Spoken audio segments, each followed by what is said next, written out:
Good morning and welcome to the Core Connection. I'm Mira Rubin here with you on Enlightened World Network. And today's topic is being versus doing. And it's always an interesting conversation when we talk about the shift of being that allows a level of productivity that flows naturally with ease, rather than something that's being driven by will. So we'll have that conversation and it should be fun. And before we get started, let's take a minute or two to get present. Let's take a deep breath in through your nose and hold it. And imagine clean, crisp oxygen flooding your lungs, flowing into your bloodstream, nourishing all your cells, all your organs, bringing vital life energy to your body and being. And as you exhale, exhale any tension, stress, negativity, fatigue. And now let's take another deep breath in through your nose and hold it.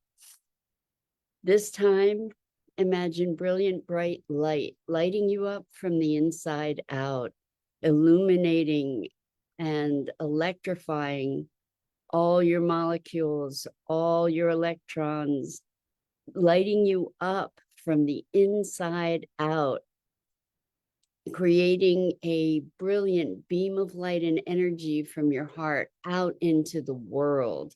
And as you exhale, exhale any remaining tension, stress, negativity, fatigue.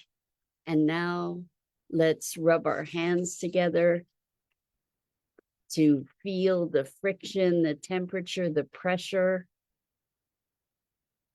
the tickling and tingling when you stop, and allow all those sensations to bring you present right here, right now, into this remarkable physical form that enables us to experience life.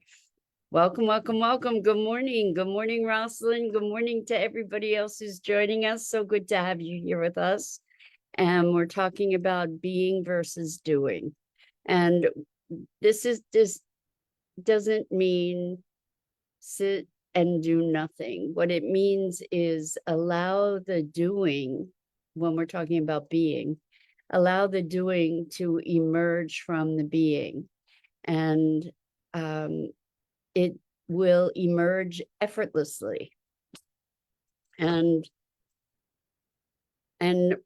it in a flow where, I guess, we were talking about particle versus wave and the other day. And I think this is probably more of the same thing, where when we're in the being state, we could kind of compare it to the wave state, to where things are flowing. And when we're in doing mode, we're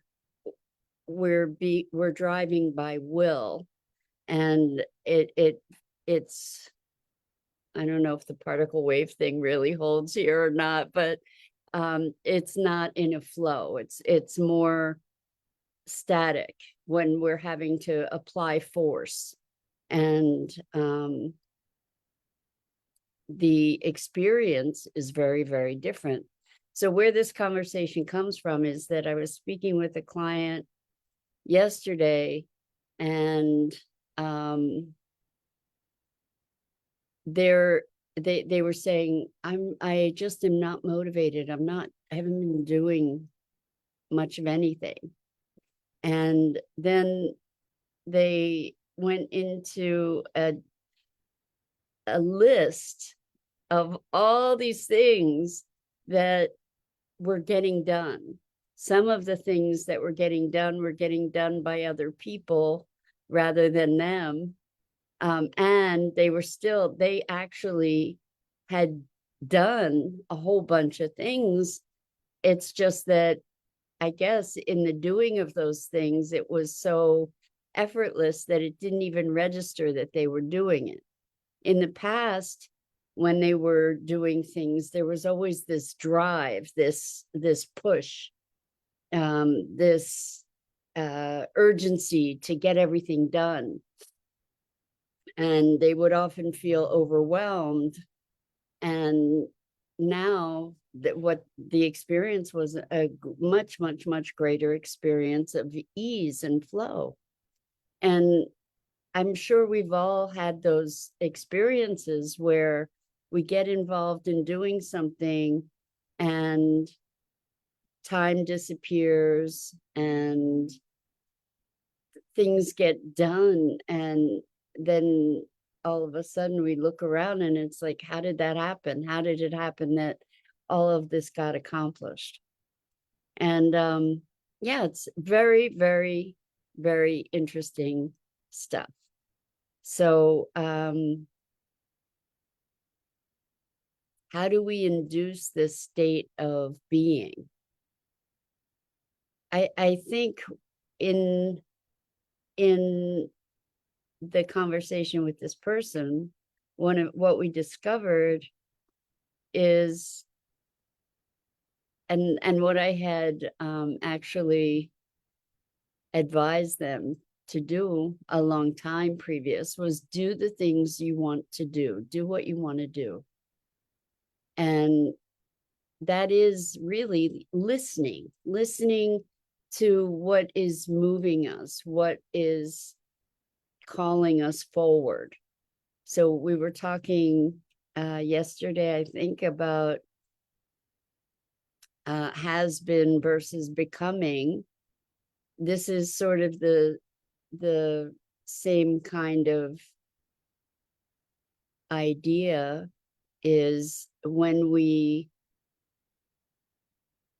allow ourselves to be called forward rather than driven by the past. There's a very different experience of energy. And this person used to do the doing kind of out of needing to prove themselves in some way, needing to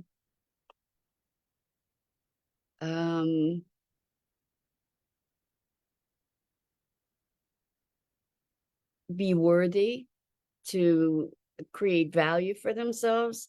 And the doing was motivated out of that. And when the doing is motivated out of that, there's never enough doing. You can never do enough to prove your own value, right? If you feel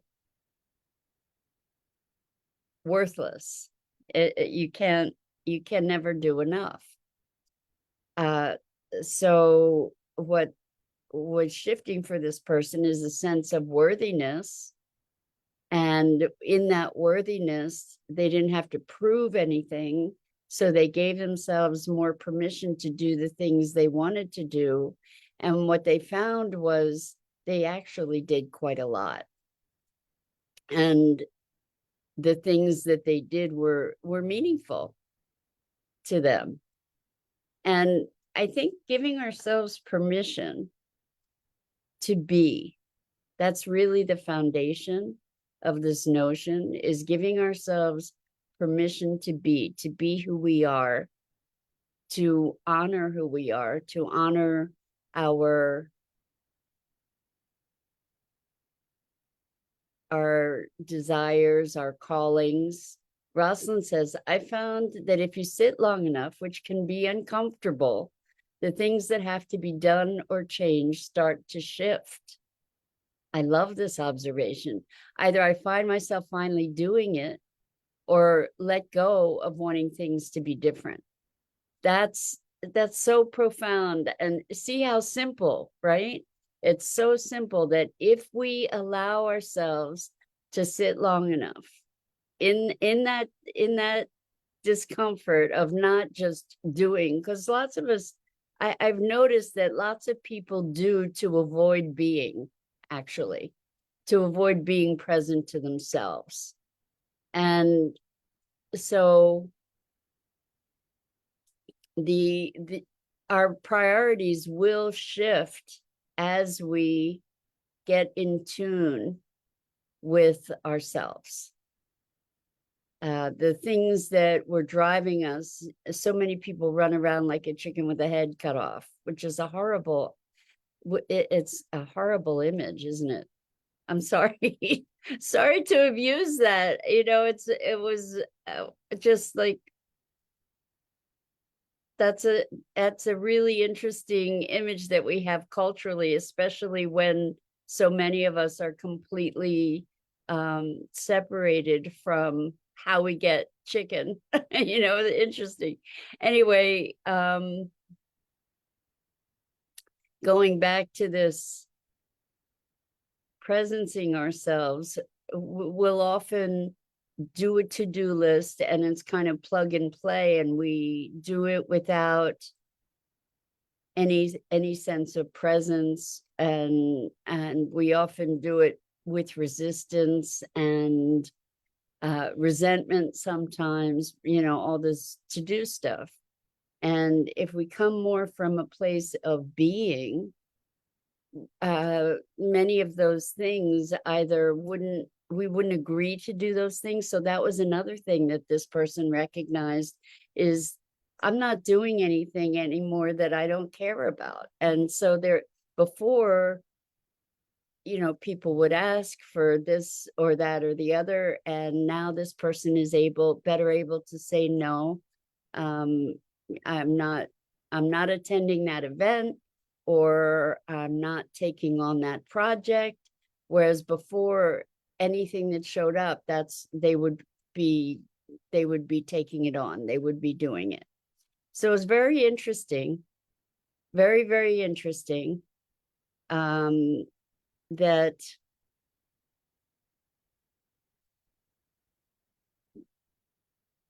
when we, in a way, when we become more aligned with ourselves, there's more flow, and life presents all kinds of opportunities. So that was another thing that this person was noticing, is the remarkable synchronicities. And as we get more connected, and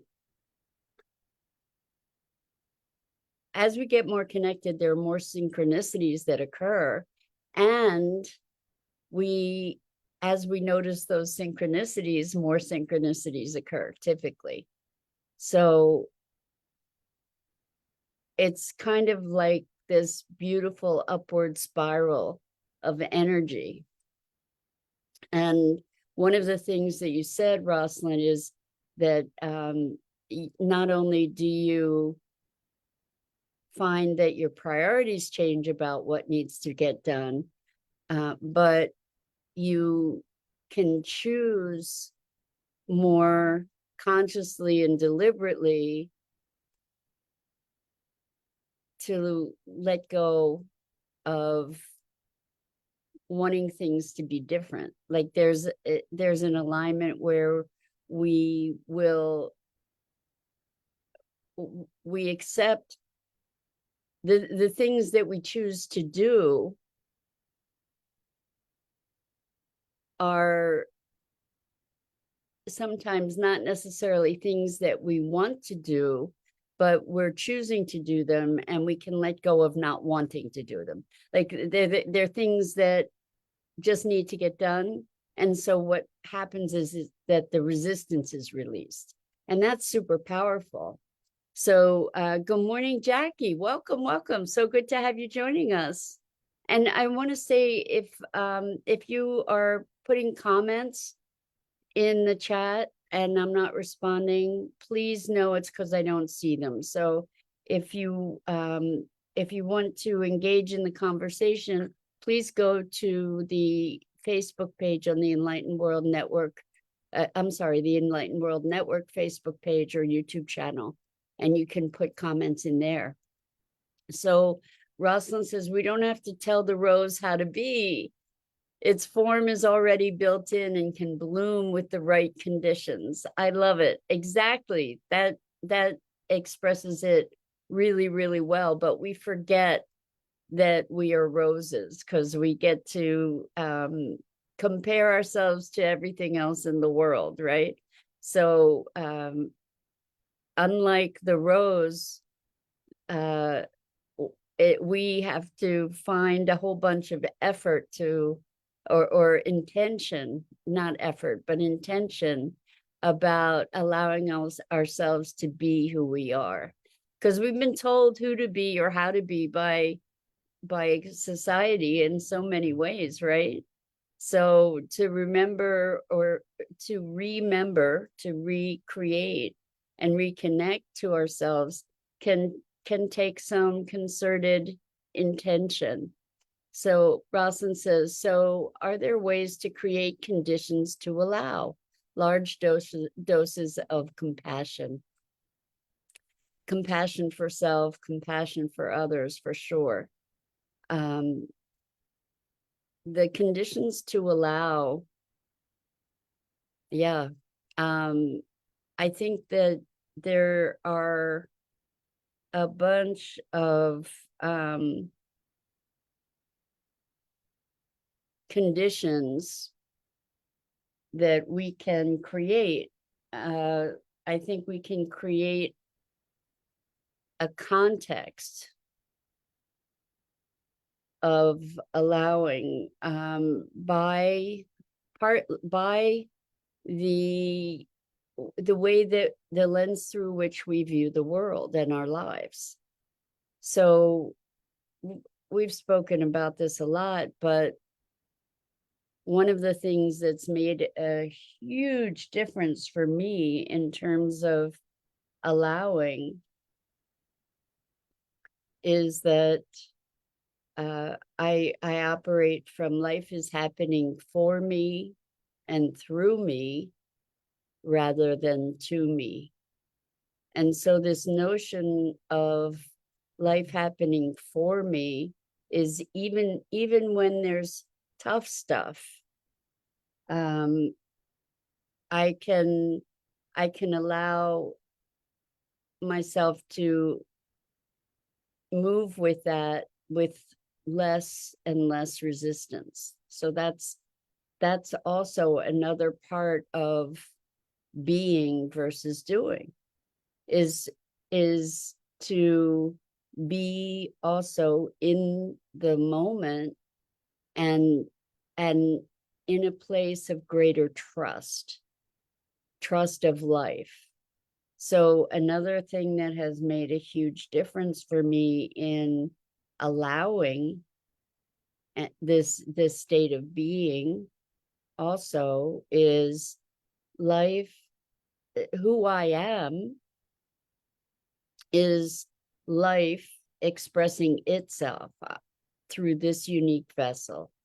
So I live in service to life, and life is moving through me, expressing itself through me, through each of us in our unique ways. And so if that, with that container, there's, for me, a greater allowance, a greater connection to the matrix of life. My cat, yeah, Jewel is begging to be part of our morning. So this is Jewel, and she likes being part of this, apparently, especially today. She's 18 years old, so she's been with me a really long time. Anyway, so the being that we're talking about really is allowing, in so many ways, allowing ourselves to be connected to our inner drive, to our core, to whatever that impulse of life is, what's calling us forward. So things that we can, that support us is being present to our breath, being present to our body and our breath. That's one thing that can support us. And as you said, Rosalind, the stillness, sitting for a bit with something and being patient, that's a big part of it too. And of course, the compassion that you mentioned. So accessing flow, I think that as we're listening, it's not just audible that we're audible impulses that we're listening to or for. What we're also listening for is the response of our body, the impulses, like the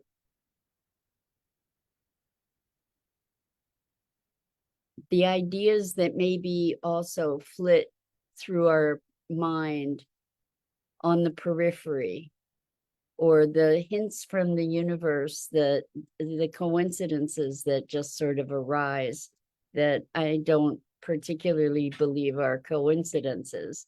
They're kind of winks from the universe that might be affirming or confirming or reinforcing or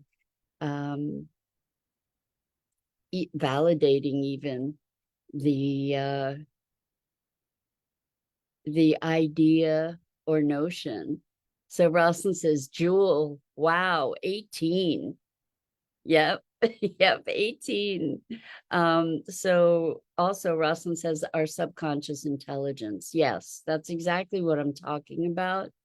That's where that's where the being comes from.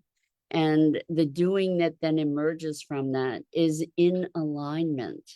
So I'm going to be running a workshop over the weekend, and one of the people attending the workshop said, well, I'm going to be intending to be more quiet than I usually am, so I just want you to know that. And I said, I have a request. And they said, what? And the request was, be responsive to the energy in the room. So be present to the energy in the room, and rather than just talking or being quiet, be present to what the energies are that are calling to you, that are emerging or calling you into emergence, into stepping forward, into expressing. And I think that that's really where we can access possibility, is when we can feel into our environment, feel into the whole energy, the energy of the whole, rather than just doing in a vacuum, because it may not be appropriate for us to be doing what we're doing in the way that we are, or we're creating all this turbulence around us potentially. So Rosalind says, being a mirror, reflecting back what you want to amplify. There is that. I mean, if you may have heard that tuning forks, when you have two tuning forks, and you have one that is, you hit one and it's vibrating, then the other tuning fork in proximity will vibrate as well. It'll just start resonating. I forget if the tuning forks have to be of the same key or the same resonance, but without touching even, they resonate with each other. There is this connective energy field that we operate in. And so I remember I had a situation where I was helping someone move, and they were so intent on getting it done and pushing to get it done that they were like a freight train. And I literally plastered myself up against a wall to get out of their way. And that's pure doingness. The fact is that that drive that they had actually impeded the effectiveness of what was getting done, because they were not able to, they didn't receive the additional help that they could have received, right? Because they were so focused and driven, and the energy that they were putting out was so turbulent that there was no getting near it.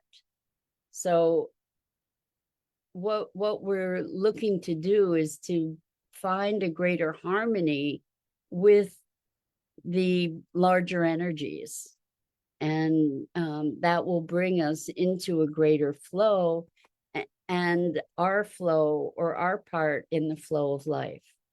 So I think that's it for this morning.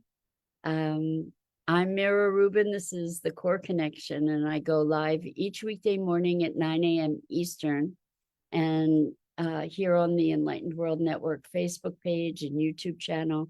And I invite you to check out the other programming on the Enlightened World Network and Enlightened World Living. And I'm so grateful, as always, for this opportunity to be with you. Until next time, so much love.